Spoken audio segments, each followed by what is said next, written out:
நற்செய்தி வாசகம். இயேசு பல்வேறு பிணிகளால் வருந்தியவரை குணப்படுத்தினார். மார்க்கு எழுதிய தூய நற்செய்தியிலிருந்து வாசகம் 1:29 முதல் 39 வரை.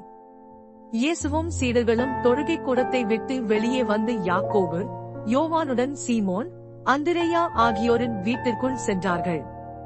சீமோனுடைய மாமியார் காய்ச்சலாய் கிடந்தார். உடனே அவர்கள் அதைப் பற்றி இயேசுவிடம் சொன்னார்கள்.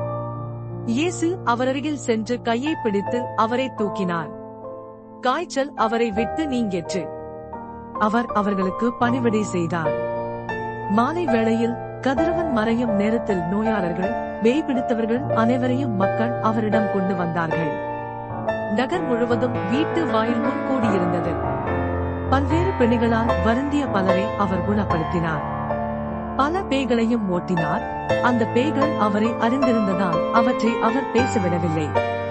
இயேசு விடியற்காலை கருக்கலில் எழுந்து தனிமையான ஓரிடத்திற்கு புறப்பட்டுச் சென்றார். அங்கே அவர் இறைவனிடம் வேண்டிக் கொண்டிருந்தார்.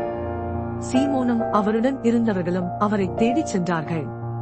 அவரை கண்டதும், எல்லாரும் உம்மை தேடிக் கொண்டிருக்கிறார்கள் என்றார்கள்.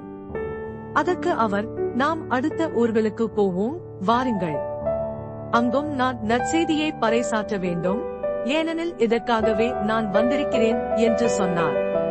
பின்பு அவர் கலிலேய நாடு முழுவதும் சென்று அவர்களுடைய தொழுகை கூடங்களில் நற்செய்தியை பறைசாற்றி பேய்களை ஓட்டி வந்தார். ஆண்டவரின் அருள்வாக்கு.